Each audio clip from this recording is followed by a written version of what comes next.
Okay, and this is the try number 100 because something always happens with my phone. Either somebody calls me or the storage was full once or twice, and whenever I do it, I lose the recording. So unfortunately, because I'm recording it directly to YouTube. So I will come back to what I have explained 1,000,000 times to myself. This is the inner hexagon. It's here, you see, the inner hexagon. And this corresponds to this one. What is very important is that you have this empty space here. So in my drawing from several days ago, I didn't make the space here. So I just put this one right here. And this one I put right here. So okay, and I obtained another wonderful pattern, but it was not yours. Okay, so in this one it's very important that there is a space between each of these propellers and the inner hexagon, and the space and the thickness, the thickness of a propeller is the same size. So this is the same size to this, to this, to this. They are all equal sizes. So that's why we needed all these equal concentric circles. So each size was the same. Okay, so that was very important. And so I'm here. Okay, so to obtain this space here, when I draw my line from here to here, as you can see, I will skip this part here so that I can obtain empty space. So what I will do, I will take a ruler and draw from here to here. So as you can see, here I already did it. So I took a ruler and put it like this. Okay, and drew it from here and then here. And that's what I did with all hexagon sides. With this one, then I went here. So I skipped the first one and went to the second one. And then this line here, I skipped this one and drew this one. And then next side is here. So I did the same thing. This side here and this side here. Okay? So it's exactly the same thing. So when I finished with the sides of the small hexagon, I will go to hexagon number 2. Which is the first hexagon, that comes after the small hexagon. Okay. So I will do these lines here. Okay. So I will now take care of this hexagon here, the second hexagon. So what I will do, I will take. So you see, to obtain this line, I have this hexagon which is here. It's invisible, but it's here. The hexagon is here. I erased some lines so that it would be clearer. But now I will add. So I will take this part of the hexagon here and I will prolong it for 2 more hexagons. So I have hexagon number 1, hexagon number 2, hexagon number 3, hexagon number 4. So I will go from here to hexagon number 4. So I will prolong it from the edge line of the second hexagon to 1, 2 more hexagons. So you see, it's not very difficult. Maybe it's difficult when I explain. So the hexagon number 2 is here. So I will take this line here. Okay, and I will prolong it for 1, 2 more. Okay, I did it freehand, so maybe it's easier to see. Okay, so then I have this side of the hexagon here. So what I need this part here. Okay, and again I will prolong it for 2, for 1 and 2. Okay, like that I avoid touching hexagons and making the space between them. So my next side of the second hexagon is this one. So I start here. Okay, and then I prolong it for 1, 2. Okay, so then this side of hexagon I will start from here, and I will prolong it for 1 and for 2. The second side of the hexagon is this one, so I will start from this part here. I will prolong it for 1 and for 2. And finally I have this part of the hexagon, and I don't know what I did with it. I will, yes, it's here, sorry, it's so clear. So this part of the hexagon, I come here, and I prolong it for 1 and for 2. This is all done freehand, so it's not really very clear. Okay, it's not really precise, but it's just to let you know what's happening. I will fix it with my ruler.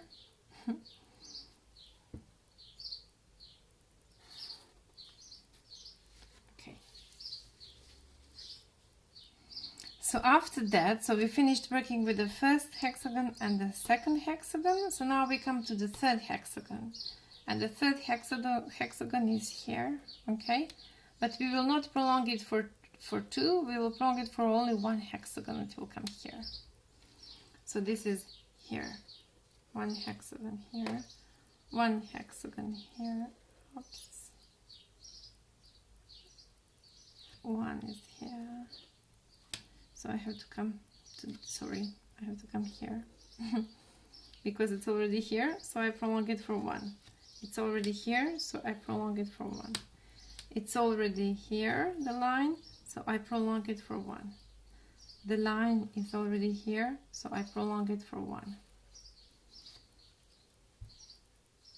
Okay, and then I just follow these lines that already exist. I will go here, okay, and here. Those are the lines that already exist. So here I will go down, okay, and I will connect these 2 lines, which are somehow parallel with the diagonal in the small hexagon. If you look at the diagonal in the small hexagon, it's the same line as here. You see? If you line them up, you will see it's the same line. So I will come here.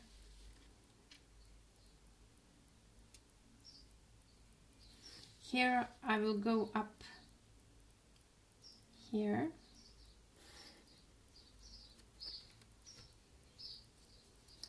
And I will experience the same thing. If I look at the diagonal that I drew here in the small hexagon, it will directly line up with this line here.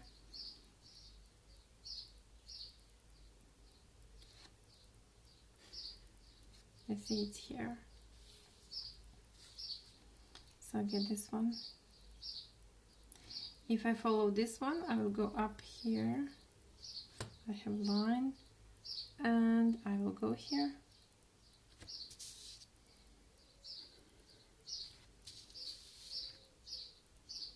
If I follow this one, I will go up here. And then again, I have this line here, which is in fact the part of this hexagon here, of this diagonal in this hexagon here. So it will be like this. Okay. And the final one, I will go here. Okay. And I will use this diagonal here to line up with this line here.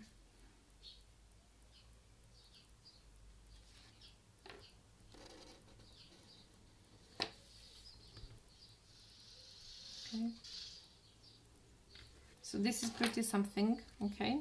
If I want to make myself something like I want to know what am I doing, I will feel free to color these spaces here, so it will give me the idea where I am with my pattern.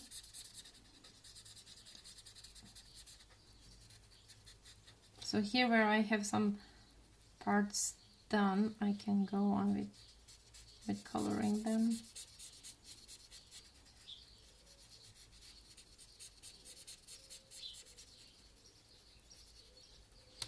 Just to let me know where I am with my pattern.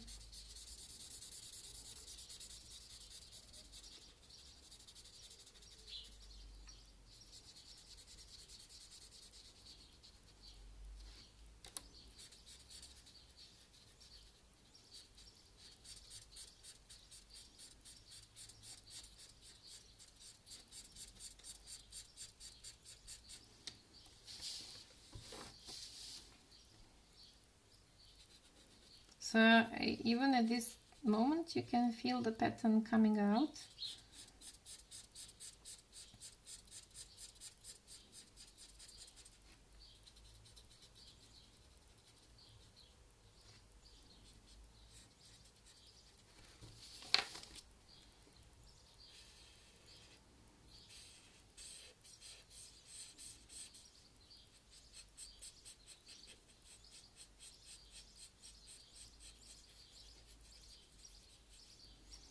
So voila. Okay, so I have these things to finish here and these things to be finished.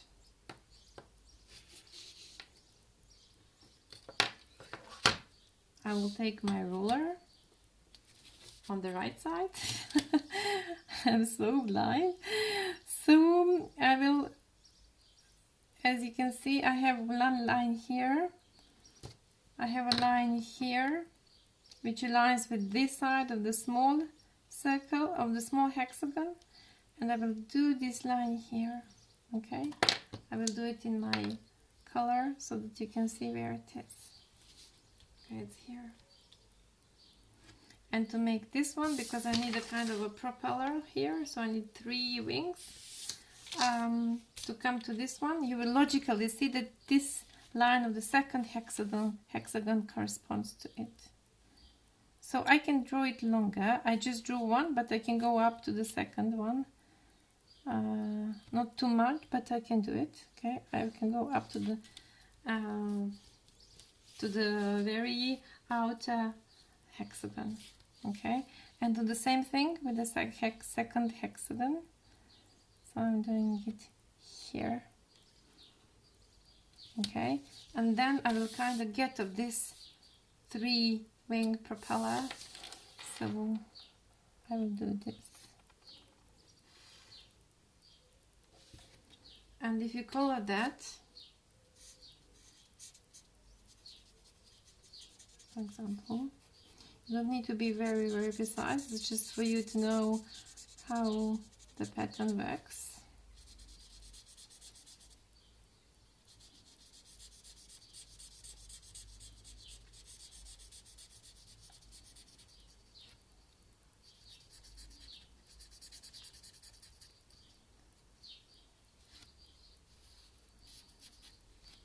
Okay. So you see you have this part here. You see? We have it here. And for this one, we will do the same thing. So for this one, we will align this side of the small hexagon and prolong it. So you see it's here, and it will be here.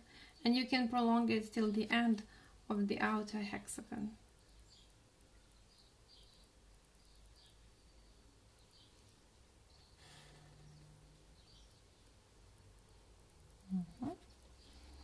Okay, and here we will take this one.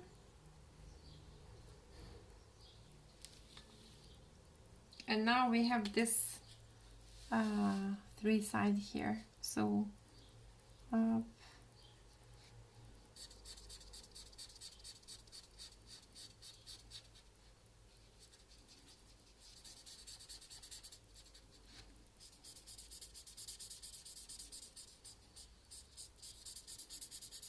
not 3 side, but 3-wing propeller, or whatever you call it. I never know this. I see. I'm okay with geometry because I was good at school with geometry, but I don't know anything about its symbolism or something like that. It's something I need to be educated on, because I really don't know anything about it. I would love to know, and I don't even know the names in Arabic for special patterns, not even in Arabic, but I don't know even in French or in any other language, in English. I have no idea. So I will line, so I lined this one, you see this one, this line here is this one, and it is this one, okay? And then I will say the second hexagon is here, and I will just align it to the other, to the outer hexagon, and I will draw this.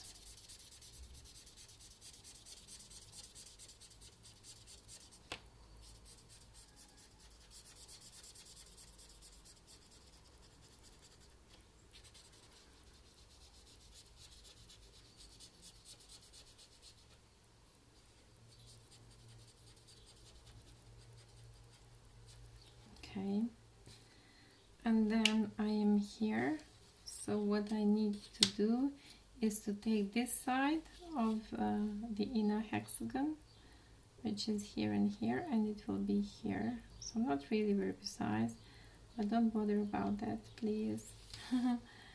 In this case, when you draw it for your work, that should, oh sorry, I made a mistake. I should line this one with this one, and this one with this one.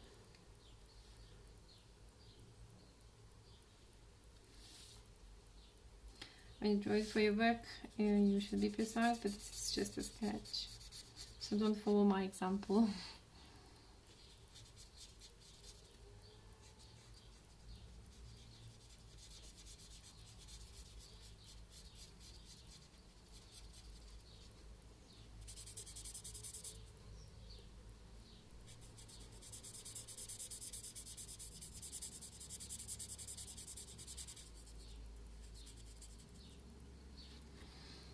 Okay, so here we come to this one.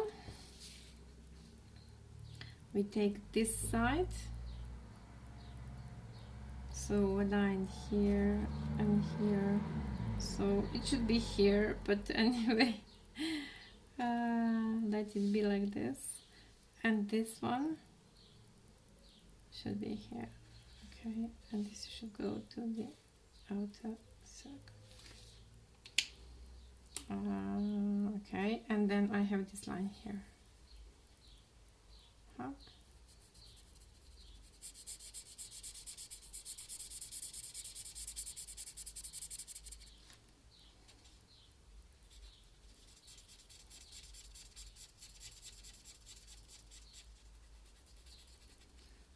Okay, and we have the last one. The last one would be this line here, the last line of the small circle.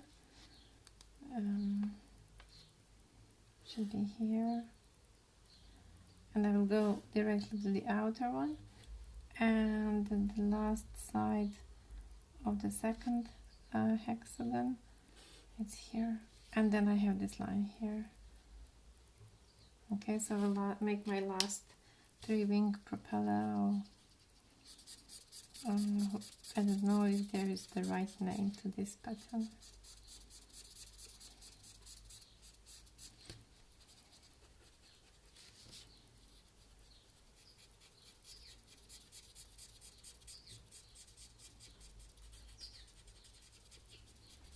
And here it is. Ta-da! Oops. So what you will do after that, when you have a drawing like this, okay, what I did today is I just put a tracing paper on it. You can see, I put the tracing paper on it, and just with my hand I drew these lines. You see on the tracing paper, I drew these lines, so just to see how the pattern works when it's tessellated. So if you go here, you will say, okay, but how do I continue? But you continue like this, okay? You see where it works. So for example, where is this one? It should be here, okay? I don't know if you can see it. It should be here. You see, I moved it from here. Sorry, it was here. Okay. So you have these parts which are unfinished. So you don't know how to continue the pattern. So just look how logically it would be finished. So it would be here. Okay.